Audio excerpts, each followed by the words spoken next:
नमस्कार, स्वागत है आपका 18 स्वदेश में। आप देख रहे हैं योर स्टॉक, जहां हम आपके सवालों का जवाब देते हैं। मैं हूं अंश बिलवार और मेरे साथ है मेरे सहयोगी कविता और शरद, और अगले 1 घंटे हम आपके सवालों का जवाब देंगे। तो चलिए, सवाल पूछने का जरिया बता देता हूं, बेहद आसान है। आपके स्क्रीन के एक हिस्से में एक नंबर फ्लैश होगा, उस नंबर पर आप अपने सवाल भेज सकते हैं। सवाल पूछने का एक फॉर्मेट है, वो भी बता देता हूं। आपको अपना नाम बताना है, कौन से स्टॉक में आपकी खरीदारी है, कौन से रेट से लिया है, और खासकर आपका नजरिया क्या है। आप शॉर्ट टर्म के लिए होल्ड करना चाहते हैं या लॉन्ग टर्म के लिए। इससे हमारे जो एक्सपर्ट्स हैं उन्हें आपको राय देने में काफ़ी आसानी हो जाती है। इसके अलावा आप हमारे दूसरे सोशल साइट जैसे कि इंस्टाग्राम हुआ, फेसबुक हुआ, एक्स यानी ट्विटर हुआ, वहां पर भी आप अपने सवाल भेज सकते हैं। और खासकर वो दर्शक जो यूट्यूब पे हमें लाइव देख रहे हैं, वो कमेंट सेक्शन में भी अपने सवाल दे सकते हैं, क्योंकि टाइम टू टाइम हम वहां से भी सवाल लेते रहते हैं। तो चलिए, इसी के साथ हमारे एक्सपर्ट को भी शामिल करते हैं। तो आज हमारे साथ जेएम फाइनेंशियल से अक्षय भागवत जुड़ चुके हैं। अक्षय, नमस्कार, बहुत बहुत शुक्रिया हमारे साथ जुड़ने के लिए। एक मार्केट चेक ले लेते हैं। अक्षय जी, जरा मार्केट देखिए। अगर निफ्टी की बात करें तो निफ्टी ने आज 4 वीक के हाई लेवल को छुआ है, जो 23,550 पे काफी समय से रेजिस्टेंस ले रहा था, कल तोड़ चुका था, और आज भी कहीं ना कहीं वो थोड़ा सा कंटिन्यू होता हुआ नजर आ रहा है। हालांकि आज का जो रेंज बना है वो काफी एक छोटा रेंज बना हुआ है, एक नैरो बना हुआ है, लेकिन फिर भी अभी भी जो पिछला हाई है उसके ही आसपास कहीं ट्रेड करता हुआ नजर आ रहा है। निफ्टी बैंक की भी बात करें तो 50,000 क्रॉस करने के बाद आज भी एक अच्छे हाई लेवल को मेंटेन करता हुआ नजर आ रहा है। तो बताइए, निफ्टी और निफ्टी बैंक में ये जो पॉजिटिविटी है ये कितना सस्टेन हो सकता है? गुड मॉर्निंग अंश। तो बिल्कुल एक रिलीफ रैली काफी अच्छी एक्सटेंड हुई है और प्राइमरली जो कारण था वो ट्रिगर था बजट के बाद। तो जो भी ग्लोबल फैक्टर्स जो नेगेटिव थे उसको इंडियन मार्केट्स ने एब्जॉर्ब करा है। और आगे चल के अभी आरबीआई इवेंट और मोदी जी की यूएस विजिट, ये दो चीजें बहुत बारीकी नजर से देखी जाएगी। एक्सपेक्टेशंस काफी हाई है, तो उसके चलते आपको एक रैली को भी एक पॉजिटिव ट्रिगर मिलता हुआ देख रहा है, स्पेशली बैंकिंग पैक को। तो यहाँ से अगर निफ्टी का टेक्निकल व्यू आप देखें तो 23,350 से 400 जो लेवल था उसको ब्रीच करने के बाद एक ट्रेंड रिवर्सल का कंफर्मेशन हमें चार्ट्स पे मिला है, जिसका एक्सटेंशन आपको 24,200 तक पोजिशनली देखने को मिल सकता है। तो हल्की सी डिप भी मिले तो बाइंग करनी है। 23,500 कहीं ना कहीं ऑप्शंस का भी एक पुट राइटिंग का सपोर्ट बन रहा है। तो पॉजिटिव व्यू के साथ 24,000 और 24,200 ये फिलहाल निफ्टी के शॉर्ट टर्म अपसाइड टारगेट्स बनेंगे। बैंक निफ्टी की बात करें तो आरबीआई पॉलिसी एक की इवेंट है। पहले ही एक स्पेकुलेटिव रैली हो चुकी है एक पॉजिटिव एक्सपेक्टेशन के साथ, और कहीं ना कहीं 50,500 पे एक बार रुक जाएगी बैंक निफ्टी। वहां पे एक बार पॉलिसी देखी जाएगी और उसके बाद नेक्स्ट लेवल ऑफ डायरेक्शन देखा जाएगा। तो मेरा मानना है कि जिसका बैंक निफ्टी में लॉन्ग पोजीशन है या कोई पोजीशन फंसे हुए हैं, तो 50,500 के आसपास एक बार शॉर्ट टर्म के लिए आप मुनाफा बांध ले, ये सलाह रहेगी।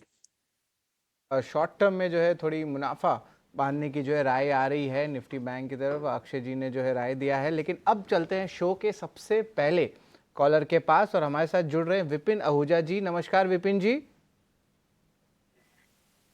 सर, मेरा सवाल है आपसे। मैंने यूफ्लेक्स खरीदा हुआ है 842 रुपए का।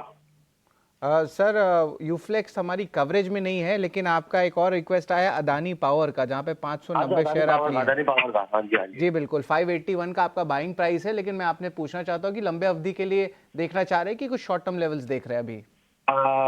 सर, ये लंबा कर सकता हूँ, बट मैं शॉर्टर चाह रहा हूँ। मेरा लॉस हो रहा है। मैंने 10 शेयर खरीदे हुए, 10 के 10 लॉस में।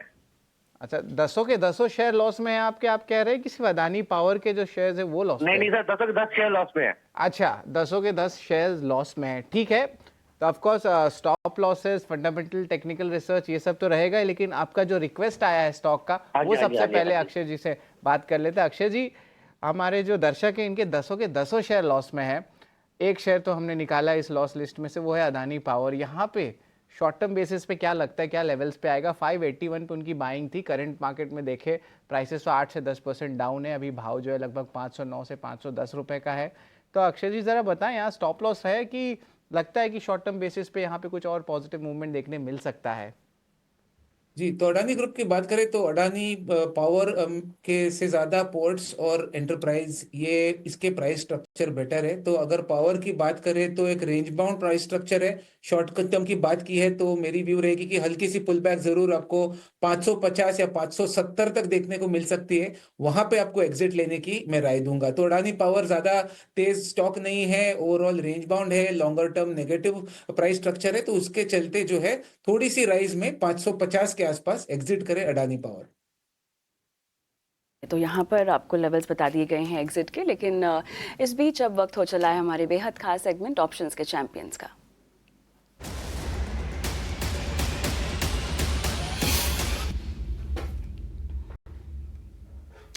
और चलिए आज ऑप्शंस के चैंपियन पर अपनी राय देने के लिए हमारे साथ बेहद खास मेहमान चॉइस इक्विटी ब्रोकिंग के कुणाल परार जुड़ गए हैं। Kunal, hi morning. बताइए क्या सलाह होगी आपकी, क्या दाव लगाने की सलाह दे रहे हैं आज? Good morning. एंड एक स्टॉक है, स्टॉक का नाम है Voltas. Actually consumer durable theme चल रही है जैसे बजट में आया है। वोल्टास है बहुत ही बढ़िया स्टॉक है, बॉटम आउट हो चुका है और यहाँ से अच्छी खासी मोमेंटम में स्टॉक लग रहा है। तो आने वाले दिनों में लग रहा है कि वोल्टास इस हिसाब से ट्रेड कर रहा है, ऊपरी लेवल 1520 तक के लेवल दिखा सकता है। तो वोल्टास का 1440 के कॉल के ऊपर फोकस करके चलने की सलाह है। 40 रुपए 41 और 40 से लेके 41 के बीच में ट्रेड कर रहा है, खरीदारी करके चलने की सलाह है।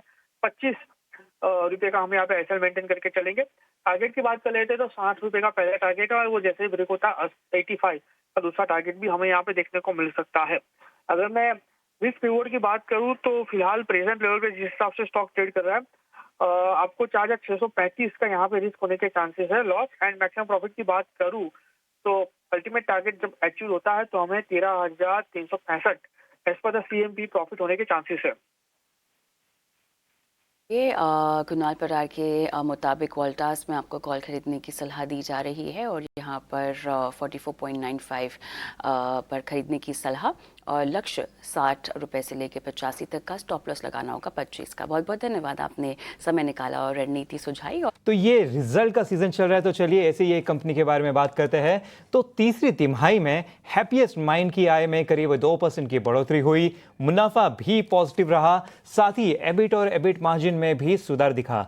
नतीजों और आउटलुक पर चर्चा के लिए हमारे साथ कंपनी के एमडी और सीएफओ वेंकटरमन नारायण जुड़ गए हैं। बहुत बहुत शुक्रिया आपका हमारे साथ जुड़ने के लिए। तो मैं पहला सवाल आपसे रेवेन्यू को लेकर रहेगा। रेवेन्यू में हम देख रहे हैं कि यहाँ पे बढ़ोतरी हुई है करीबन 1.8% की क्वार्टर ऑन क्वार्टर बेसिस पे। तो किन फैक्टर्स ने कंट्रीब्यूट किया और साथ ही साथ क्वार्टर 4 में क्या एक्सपेक्ट किया जा सकता है? तो अगर आप देखेंगे हमारा परफॉर्मेंस, दो चीज है। रेवेन्यू में ग्रोथ दिखाई दिया है और जहां तक रुपी रेवेन्यू है 2%, ऑलमोस्ट 2% ग्रोथ सीक्वेंशली और ईयर ओवर ईयर 30%। जहां तक प्रॉफिटेबिलिटी का बात है, एबिटा और ऑपरेटिंग मार्जिन दोनों में ईयर ओवर ईयर ग्रोथ ही है। एबिटा 11% ग्रोथ और operating margin 12.5% growth. How did we manage this in Q3? Q3, the way it is seasonally weak quarter रहता है क्योंकि ज्यादातर लोग अपने लीव एग्जॉस्ट करने के लिए लीव लेते हैं और उसके साथ साथ बीएफएसआई सेक्टर में थोड़ा बहुत फर्लोज और हॉलीडेज रहते हैं। तो इनके बावजूद हमने ग्रोथ परफॉर्मेंस दिखाई है क्योंकि थोड़ा बहुत हमने leave cancellation, leave extra working request ये सब करा के हमने वो लीव का इम्पैक्ट को नेगेट कर चुके हैं। जी बिल्कुल वेंकट सर, एक और सवाल है कि क्यूआईपी के जरिए जो है आपने जुटाए थे फंड, और इसका जो प्रयोग जो है इसका क्या एप्लीकेशंस देखने वाला है? लगभग 1500 करोड़, माफ करिएगा 500 करोड़ का जो नेट कैश फ्लो कंपनी में लगातार आ रही है। तो ओवरऑल जो है जहाँ तक हमारे नंबर्स कह रहे हैं कि आपके कैश फाइल में बहुत स्ट्रेंथ देखने मिल रहा है, तो अप्लाई क्या करने वाले हैं ये बताइए। हमारा कैश पोजीशन तकरीबन 1500 करोड़ है। उसमें थोड़ा बहुत लॉन्ग टर्म डेट ले चुके हैं हमने एक्विजिशन के लिए। नेट ऑफ डेट तकरीबन 500 to 600 करोड़ हमारे बैंक में है। तो that's the amount that we are keeping. Acquisition के लिए we have deployed close to 900 crores to 1,000 crores up till now. Macmillan और अभी PureSoft और RES के acquisition में. So we have deployed the money that we have raised in our QIP. But going forward, we have some amount of cash. But if you want to do some large acquisition, हमको capital raise करना ही पड़ेगा. But this is a fair amount of cash in our books, and we are currently in the safe region. And we continue to generate good cash. तकरीबन 177 crores we have generated operating cash during the. जी जी वेंकट रमन जी, एक और सवाल एक खास segment को लेकर, अगर हम पीडीएस सेगमेंट की बात करें तो यहाँ पर हमें जो कंट्रीब्यूशन लगभग 80% रेवेन्यूज़ के तहत आता हुआ दिखाई दे रहा है। लेकिन अब सवाल यहाँ पर ये है, आपकी रेवेन्यू स्ट्रीम्स की अगर हम बात करें, क्या इसको और डाइवर्सिफाई करने को लेकर किसी भी तरह की योजना जो बनाई जा रही है? See, we are beginning to start looking at the financials on the vertical basis. वो जो हम चेंज किए थे पहले क्वार्टर में था, we have verticalized our business, but our business is verticals converge into the BUs as you see. PDES is a convergence of DBS or PES. So that they have a huge number to start with. It was 84% last year. They are at about 84% this year. जो भी acquisition हमने किए थे वो सब PDS में ही consolidate हुआ है, तो उसके कारण पीडीएस का ग्रोथ हुआ है। जीबीएस बिल्कुल वेंकट रमन जी, और साथ ही साथ थोड़े क्लाइंट पर बात करेंगे। यहाँ पे हम देख रहे हैं कि Q3 में कुछ 7 न्यू क्लाइंट्स ऐड हुए थे, तो अभी टोटल 278 हो चुका है। तो क्या आप डिटेल शेयर कर सकते हैं, ये जो न्यू क्लाइंट आए हैं वो कौन से वर्टिकल में आए हैं और आगे भी क्या एक्सपेक्ट किया जा सकता है? ये हमारा नया क्लाइंट्स है BFSI में, एडुटेक में और हाईटेक में, रिटेल.